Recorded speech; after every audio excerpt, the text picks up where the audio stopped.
Langsung saja kita bahas persoalan ini bersama dengan pengamat politik internasional Arya Sandi Yuda. Assalamualaikum, selamat malam Mas Arya. Selamat malam. Ya, Mas Arya, kira-kira dengan kegentingan yang seperti ini, kapan tepatnya warga negara kita harus ditarik ke tempat yang aman? Saya kira kalau terkait dengan pelindungan WNI yang ada di Ukraina itu harus sudah dan pengetahuan saya sudah dalam proses ya.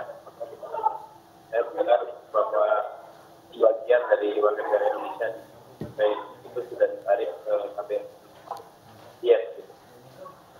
Ya, kalau kita melihat keadaan yang sekarang terus-menerus terjadi di Ukraina dan gempuran yang terus-menerus dilakukan oleh Rusia, kapan kiranya hal ini akan usai atau ini masih babak awal dari satu perang yang berkepanjangan? Jadi memang kalau disebut sebagai sebuah rangkaian tingkatan tensi antar dua negara, harus ada tiga. Di level pertama ini adalah ekspresi dari peralihan dari haluan politik domestik yang ada di Ukraina dari 2010, 2014, 2014, 2019, 2019 sampai sekarang kita melihat kalau kita petakan sebagai sebuah political terms itu haluan politik domestik, lalu kita bisa melihat haluan 2010 sampai 2014 Ukraina cenderung kepada pro-Rusia, lalu kemudian 2014-2019 kita kecenderungan fokus Ukraina untuk masuk ke dalam aliansi NATO dan kemudian dekat pada Eropa itu semakin mental, dan 2019 sampai dengan sekarang itu juga semakin sangat. Ini sebenarnya yang membuat respon dari negara di kawasan sekitar Ukraina seperti misalnya negara atau great power sebetulnya negara seperti Jerman di bagian kelompok negara Uni Eropa dan juga kemudian Rusia, great power itu merespon sesuai dengan perkembangan di Ukraina tersebut. Maka kemudian kalau kita lihat kenapa sekarang ada keputusan dari Vladimir Putin untuk melakukan operasi militer dan melakukan sebuah pendekatan yang lebih keras dari fokus approach, itu karena memang kekhawatiran atau bentuk antisipasi dari haluan politik domestik Ukraina yang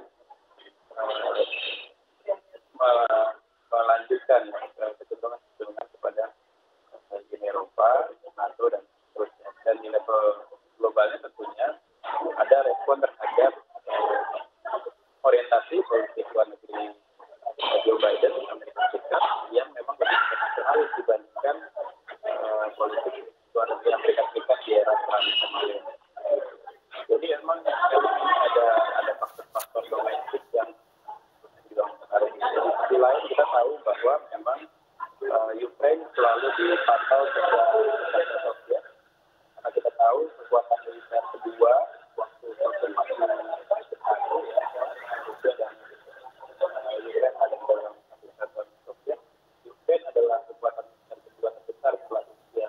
Jadi sejak pecahnya pun itu dipantau karena tidak ada perjanjian waktu itu berpisahnya Ukraine dari atau dalam momentum perjanjian itu tidak boleh ada kecenderungan untuk blocking. Jadi selalu status quo itu atau situasi yang sifatnya damai, gencatan senjata begitu ya, dan redaksi tegangan tensi antara Ukraine dan Rusia itu selalu ketika posisi Ukraine jelas-jelas menyatakan non-blok.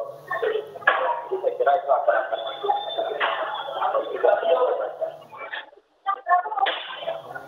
Mas Arya, nampaknya memang ada gangguan komunikasi ya di tempat Anda saat ini berada.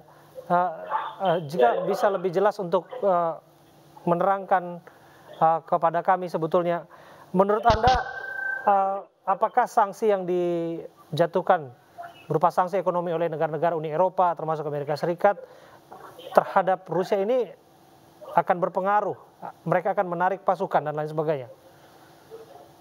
Ya, kalau kita lihat memang negara-negara di kawasan responnya masih sebatas non-militer. Kita melihat bentuk-bentuk tekanan terhadap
yang tidak bergantung langsung ya seperti Indonesia, pasti ketika ada perubahan harga energi atau minyak, ya itu pasti akan berpengaruh pada fiskal kita juga kan gitu.